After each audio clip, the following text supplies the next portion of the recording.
Car કેટલો નિર્દય હોય છે તેનો પુરાવો આપતી ઘટના સુરત શહેરના ઉધના દરવાજા વિસ્તારમાં બની છે। 2 મહિના પહેલા લવ મેરેજ કરનાર દંપતીની ખુશી કારને પસંદ નહીં હોય તે હંમેશ માટે વિખૂટું પાડી દીધું છે। આ દંપતી લગ્ન બાદનો પહેલો વેલેન્ટાઇન ડે પણ સેલિબ્રેટ કરી શક્યા નથી। આજે સવારે સુરતમાં વિચિત્ર અકસ્માત સર્જાયો હતો। સવારે નવદંપતિ મોપેડ પર નોકરી પર જઈ રહ્યું હતું તે દરમિયાન રિંગ રોડ ઉપર એક આઈસર ટ્રકના ચાલકે અડફેટે લીધા હતા। ટક્કર બાદ પત્નીનો દુપટ્ટો ટ્રકના ટાયરમાં ફસાઈ જતા તે રસ્તા ઉપર પટકાઈ હતી અને તેના પરથી ટ્રકનું ટાયર ફરી વળ્યું હતું। આ ગમખ્વાર અકસ્માતમાં પત્નીનું મોત નીપજ્યું હતું। વધુમાં મળતી માહિતી પ્રમાણે મૂળ નાગપુરના વતની અને સુરતના ડિંડોલી વિસ્તારમાં આવેલી બિલિયાનગર સોસાયટીમાં રહેતા શુભમ પરાતે 2 મહિના પહેલા જ દિવ્યા નામની યુવતી સાથે પ્રેમ લગ્ન કર્યા હતા। શુભમ અને દિવ્યા બંને વરાછાની મીત જેમ્સમાં રત્ન કલાકાર તરીકે નોકરી કરતા હતા। રોજની જેમ બંને આજે સવારે 7:20 વાગ્યાની આસપાસ ઘરેથી મોપેડ લઈને નોકરીએ જવા માટે નીકળ્યા હતા।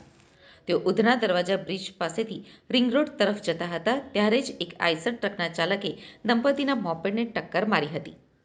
અચાનક જ ટક્કર લાગતા શુભમે મોપેડ પરનો કંટ્રોલ ગુમાવ્યો હતો।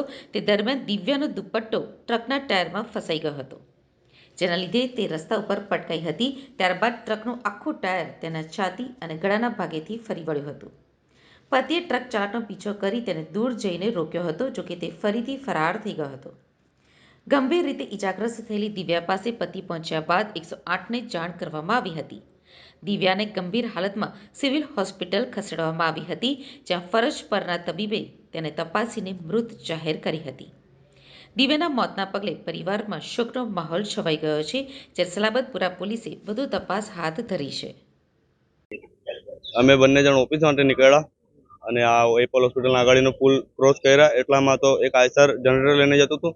એણે આખી જનરેટર દબાવી દીધા, મારી ગાડીનું બેલેન્સ બગડતા અમે થોડુંક આગળ જતા એણે આખી આઈસર દબાવતા અમારા ડિવાઈડરમાં અથડાતા એનું ગળું એના ગળામાં દુપટ્ટા એના ટાયરમાં અટકાતા આખી ગાડીના નીચે આવી ગઈ અને જેથી એનું ડેથ થઈ ગયું। પછી અમે પહેલા તો અમે જ્યારે એને દુપટ્ટો અટક્યો એ અટકી ત્યારે એને મેં ઘણો અવાજ લગાવ્યો ટ્રકવાળાને, પણ ટ્રકવાળાએ જરાય શાંતિ ના રાખતા એ જતો જ રહ્યો। એનાથી એનું આખું ગળું અંદર ફસાઈ ગયું ટાયરના અંદર। પછી હું ગાડી પરથી ઉતરીને આઈસરવાળાને રોકીને પછી મેં એને બહાર કાઢ્યો ત્યારે એ ટ્રક રોકી। ત્યારે અમે બધા ઊભા રહ્યા ત્યારે 108 મારા પાસે હાલ ફિલહાલ ફોને નથી, એના માટે હું ફોન કરવા માટે 108ને ફોન નહીં કરી શક્યો અને એક ભાઈ મળ્યા એમણે ફોન કર્યો 108ને, ત્યારે જઈને અમે સિવિલ હોસ્પિટલમાં આવીને બધું રિપોર્ટ કરાવ્યું। 7:20 વાગ્યાની ઘટના છે સવારે મોર્નિંગ। જેના લીધે થયું છે એને સજા મળવી જોઈએ, બીજું કાંઈ નહીં, મારે બીજું શું જોઈએ।